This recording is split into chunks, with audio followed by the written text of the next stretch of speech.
So, you've made it this far through the Resonance Cascade, defeated the massive tentacles that were terrorizing the rocket silo, burnt them bozos to a crisp. You finally get a chance to rest, even being gifted some trip mines as a new weapon. Amazing. I wonder what the next chapter will be. Holy power up has to be one of my favorite chapters in Half-Life, mainly because of this chunky boy right here.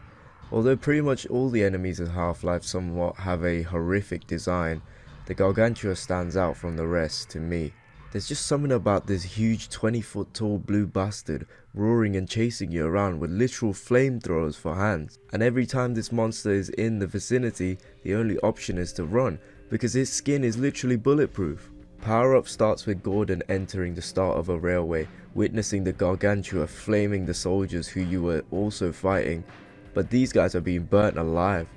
This shows us that the Zen forces are far more superior than a regular man, even if they did have a gun. The premise of power up is simple. The power is down, and you gotta put that power up. Yeah, simple. Soldiers as well as some aliens are in the way, but as you progress deeper, you start hearing the frustrated roars and heavy breathing of the enemy, feeling the immense force of every footstep as the ground shakes and the ceiling breaks.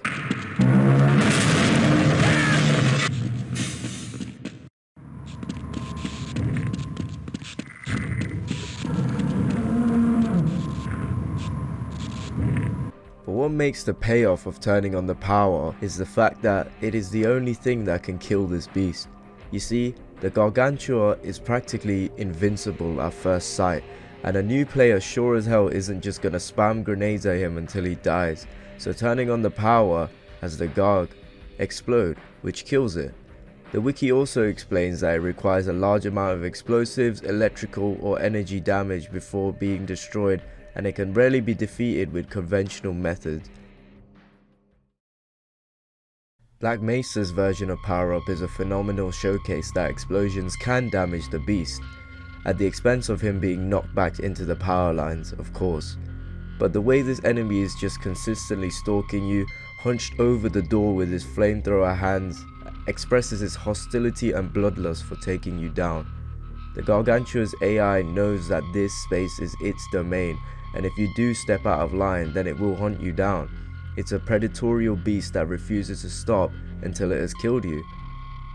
What makes the creature so interesting is that it's unclear if the Gargantua has been manufactured by the Zen aliens or biologically produced, but the weird machinery aesthetic that the creature holds does suggest that it is a creation. However, in early Half-Life 2, Raising the Bar explains that the Gargantua is described to be one of the creatures seen roaming around the wastelands outside of City 17 long after the destruction of the Nyland.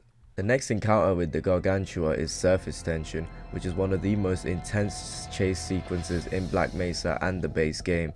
You run into an underground camp by the military, but where is everyone? Once again, the Gargantua shows its power to the soldiers and starts running directly towards the player. The fact that he's so much faster than the player shows just how much of a threat he is, with the only possible outcomes of encountering one is to run until you find some heavy artillery to take it out. The Gargantua also has its own dedicated section in Zen. If you thought one chasing you was enough in Surface Tension, how about 20? And let them chase you on every corner you turn. Yeah, stress inducing, The ending of the chase sequence is beautiful. You finally leaped across all the platforms of where the Gargantuas were residing, turning around to see them all stare at you and letting out their flames in anger. It literally shows that this beast is sentient and has a mind of its own.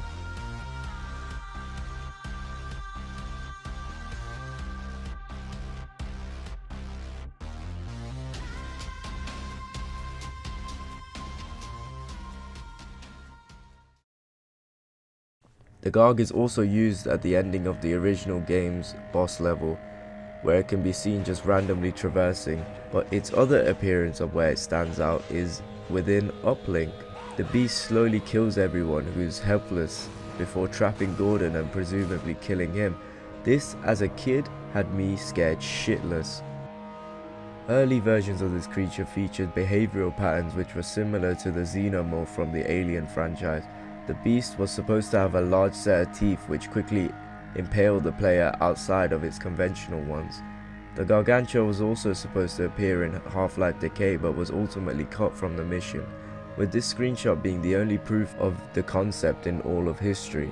The Gargantua was also supposed to make an appearance in Half-Life 2, where something that resembles it lunges at the player during the train ride to City 17, but ultimately it gets destroyed once it touches the train. Sounds extremely intense for already heavy opening minutes of the game, so I'm somewhat glad that they cut this out.